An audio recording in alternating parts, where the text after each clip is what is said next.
All right, fastest 15 minutes on the internet, fastest 15 minutes in social media, fastest 15 minutes anywhere. And my name is Judson Powell.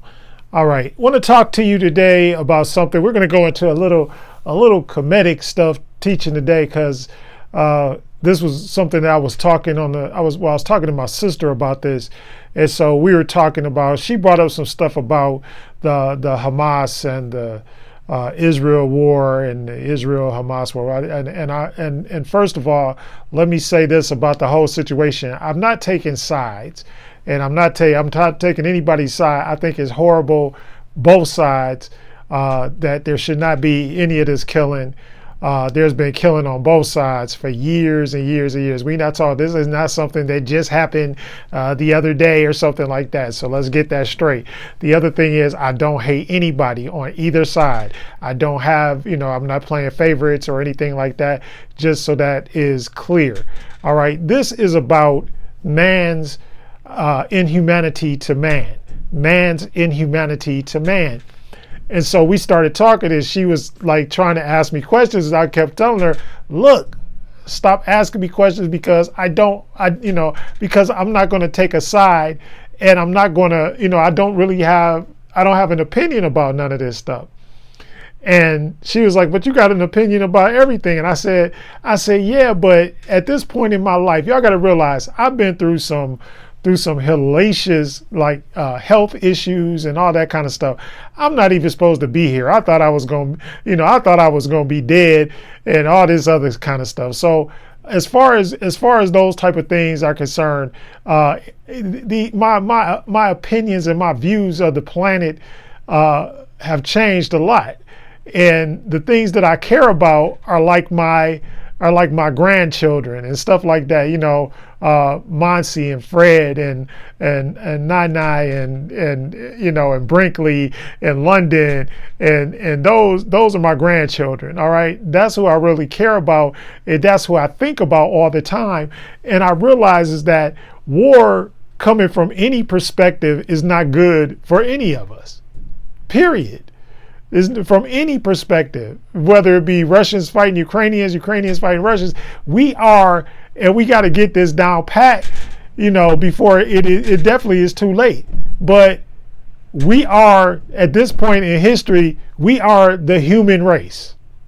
All right. And before we just completely annihilate ourselves, the human race, just like, okay, you think you're going to drop an atomic bomb? Well, if you drop an atomic bomb, look, there are people in Hiroshima and Nagasaki in Japan where the atomic bomb was dropped. They are still suffering the effects of those bombs, and those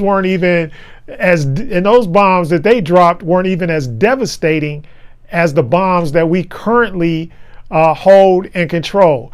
We've got enough nuclear power bombs to destroy the earth several times over. But as far as the human race, what's the benefit of that to the human race? The other thing is, and when it starts coming down, a lot of these things, everything boils down, race, religion, ethnicity, sexual orientation, all of these different things that are set up, and there are systems that are set up to divide us. Religion, theology, all of these things are systems that are set up by us to divide us. Think about it. And all I'm asking you to do is think. I'm not asking you. And the other thing is, look, I'm not asking you to even agree with me. I'm just asking you to be a free thinker and to think independently about this stuff for yourself. Like I said, at the end of the day, there is a single common denominator. That is, we all are going to physically leave this earth at some point through the process of death. All right. So all of us at some point are going to leave here. All right. And the things that we have here or the things that we have back here or whatever, we lose it all. Right. What's the old saying? No Brinks truck in a funeral procession. No U-Haul truck in a funeral procession. No no moving vans in a funeral procession or whatever. You leave and you're gone. All right. As far as we know, what goes on after we leave this planet. And so the conversation, because it was a pretty good conversation. I was enjoying talking to my sister. And so but the conversation eventually it turned, to something that I talk about all the time, which is that we are all, every single one of us, we are in our own quote unquote parallel universe.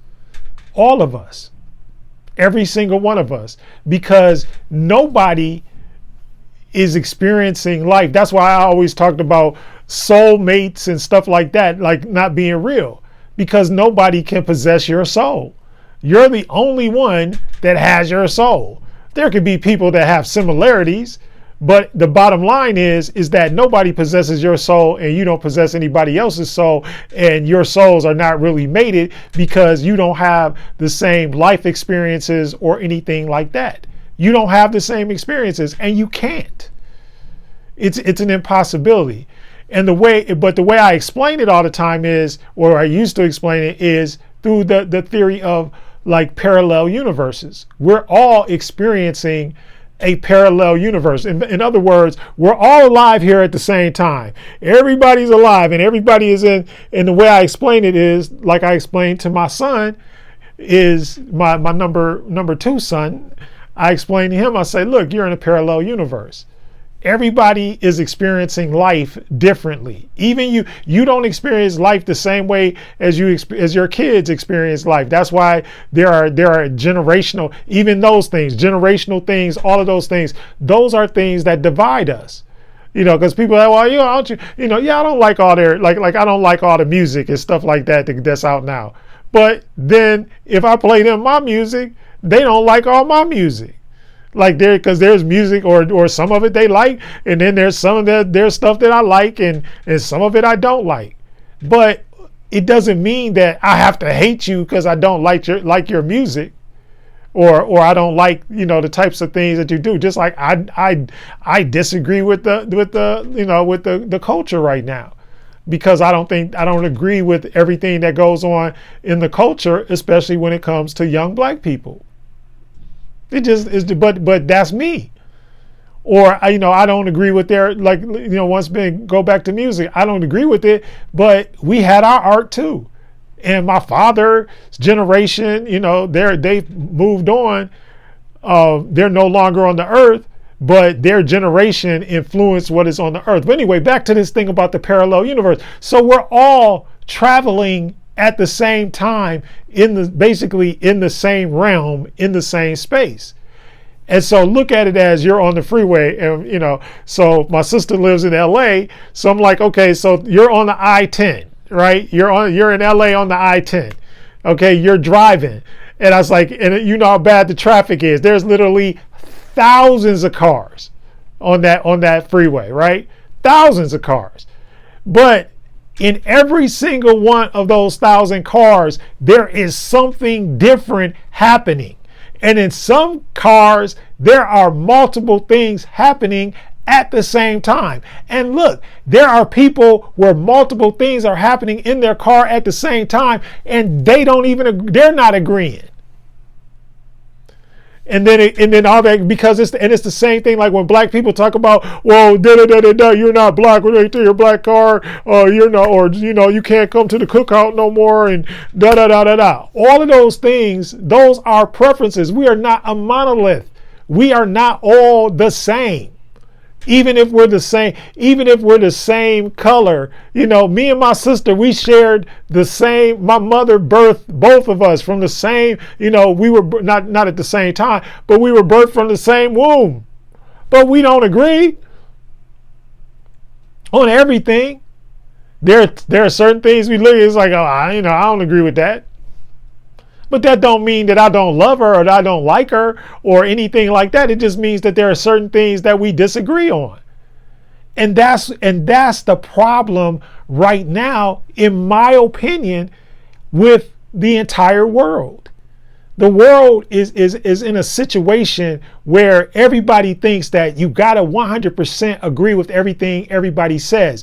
And the only thing that I do agree with is that I believe that people should have freedom, the First Amendment, freedom of speech rights, where you should be allowed to say whatever it is you want to say, as long as it doesn't harm anybody else's universe.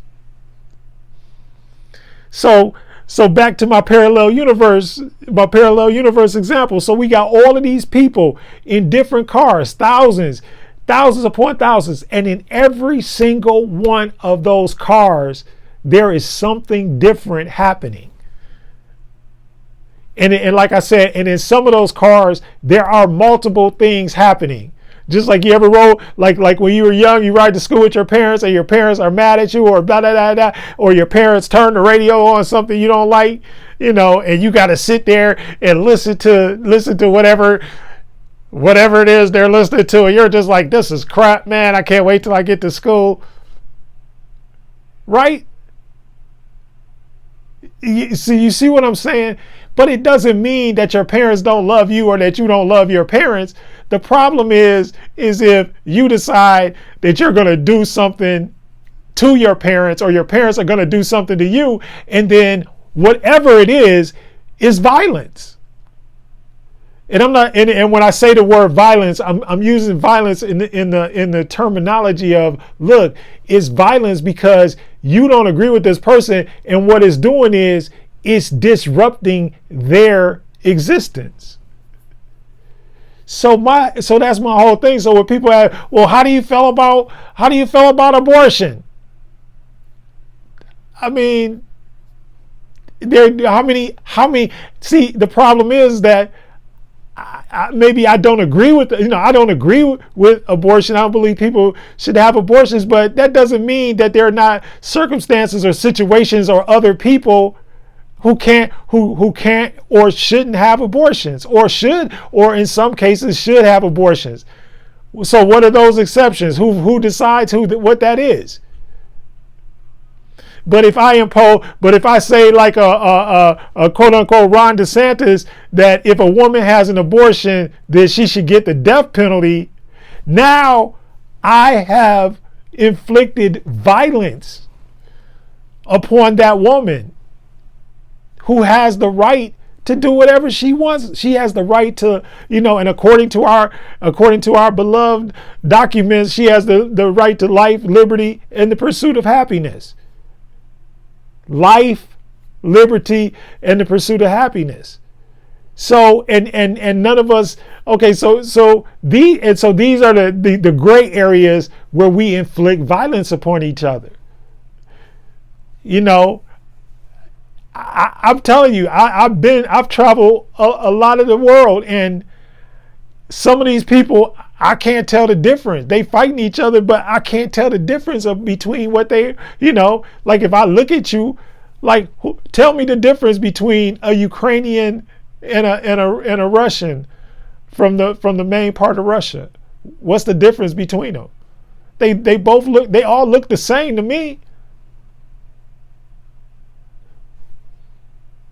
And I'm not saying that to be hurtful or mean or anything like that, but they all, so that's why I keep telling you, you cannot be going around inflicting violence on other people just because they don't agree with you or whatever. And the same thing, that's why, all of the things about racism and sexism and and all of these, just like to impose somebody else's religion. Come on, y'all. There are literally at least 3,000 sects of Christianity. There's at least 3,000 different denominations of Christianity alone, which means that Christians don't even get along about everybody who's a Christian has their own parallel universe. There are things that are in the Bible that people that call themselves Christians don't follow or make an exception or an excuse for. And I could sit here ad nauseum and quote them. You see what I'm saying? But what difference does it make? because the single common denominator is eventually the only way that you're going to ever know if anybody is right or wrong is when they do finally go to meet their maker, if such a thing exists. Right? Anyway, Fastest 15 Minutes is up. Parallel universes. Think about it. Everybody is not, we're not a monolith. We're not all the same. It's our differences that make us humanity and make us human. Anyway, God bless all of y'all. And war is not the answer. Only love can conquer hate. I love you all.